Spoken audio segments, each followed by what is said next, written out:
Hello दोस्तों, Radhe Radhe. Monika biology class में दोस्तों आप सभी का हार्दिक स्वागत है। दोस्तों चलिए आज हम बात करते हैं परख नली शिशु या टेस्ट ट्यूब बेबी की।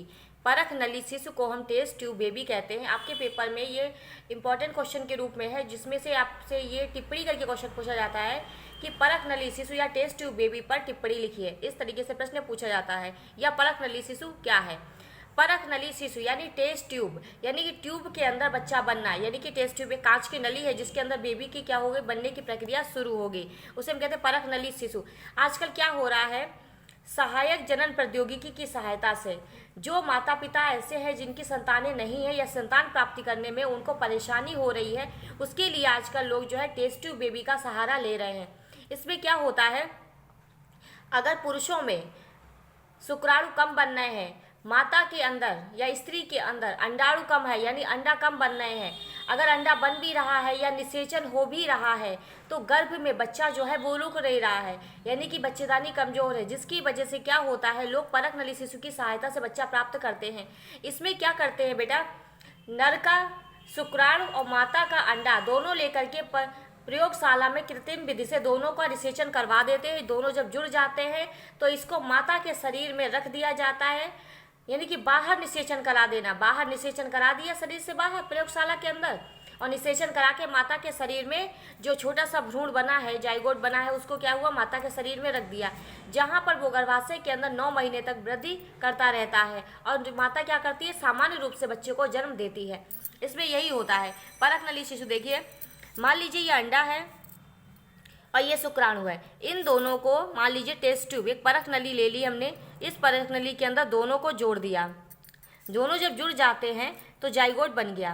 ठीक है, जाइगोट बन गया। जब जाइगोट परख नली के अंदर जब जाइगोट बन जाता है, मान लो ये जाइगोट है, ठीक, जाइगोट बन गया। अब जाइगोट में विभाजन शुरू होगा। एक कोशिका से कितनी बनती है, 2, 2 से 4, 4 से 8, ठीक। तो इस तरीके से 8 कोशिकाएं, जब भ्रूण जब है 8 कोशिकाओं का हो जाता है, कितनी कोशिकाओं का, 8 कोशिकाओं का हो जाता है, तो इसे हम क्या करते हैं, निकाल लेते हैं। 8 कोशिकाओं का जो भ्रूण हो गया था इस तरीके से, इसे निकाल लिया और निकाल करके माता के शरीर में गर्भ में ट्रांसफर कर देते हैं, गर्भाशय के अंदर रख देते हैं। जब भ्रूण 8 कोशिकाओं का हो जाता है तो माता के गर्भाशय में इसे रख देते हैं। ठीक है,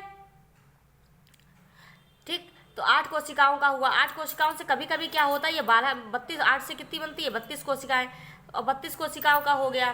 ठीक है, तो 8 कोशिका भ्रूण का, अथवा कभी कभी 8 कोशिकाओं का भ्रूण भी हम रख देते हैं गर्भाशय के अंदर, और कभी कभी क्या करेंगे, 32 कोशिकाओं का भी भ्रूण रख देंगे।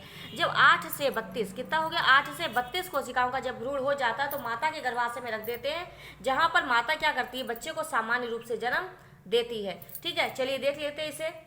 इसी प्रक्रिया को इसमें लिखा गया है कि परख नली शिशु या टेस्ट ट्यूब बेबी, बंध दंपति यानी जिनके संतान नहीं है, बंध दंपति सहायक जनन प्रौद्योगिकी, जो आजकल जो प्रौद्योगिकी चल रही है, जो टेक्निक है, उसे हम कहते हैं सहायक जनन प्रौद्योगिकी।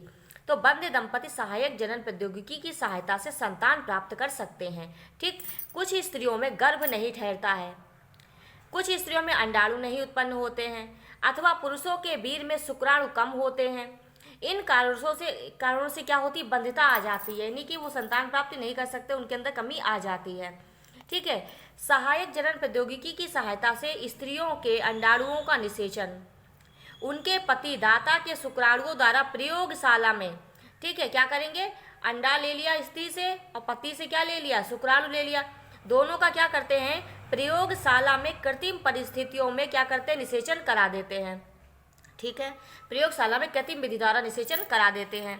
अब जो निषेचित जाइगोट होता है, निषेचित जाइगोट या 8 कोशिकीय भ्रूण को फैलोपियन नलिका में, अगर 8 कोशिकाओं का भ्रूण है तो इसे हम फैलोपियन नलिका में, अथवा 32 कोशिकीय भ्रूण को, जब 32 कोशिकाओं का यानी थोड़ा बड़ा हो गया भ्रूण, तो बड़ा क्या होगा, तो फिर नली के अंदर थोड़ी ना रहेगा, अथवा 32 कोशिकीय भ्रूण का गर्भाशय में रोपित कर दिया जाता है, यानी गर्भाशय के अंदर जब 32 कोशिकाओं का भ्रूण हो जाता है तो इसे हम उठा करके गर्भाशय में रख देते हैं।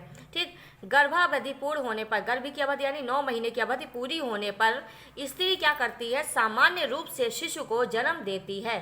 इस शिशु को हम परख नली शिशु कहते हैं। ठीक है, परख नली शिशु या टेस्ट ट्यूब बेबी कहते हैं। तो बेटा ये है आपका टेस्ट ट्यूब बेबी या परख नली शिशु, आप इसे तैयार करिए, इंपॉर्टेंट क्वेश्चन है आपका। आशा करते हैं आपको हमारा वीडियो अच्छा लगा है। अगर अच्छा लगा है तो ज़्यादा से ज़्यादा लाइक करिए, सब्सक्राइब करिए, शेयर करिए। धन्यवाद।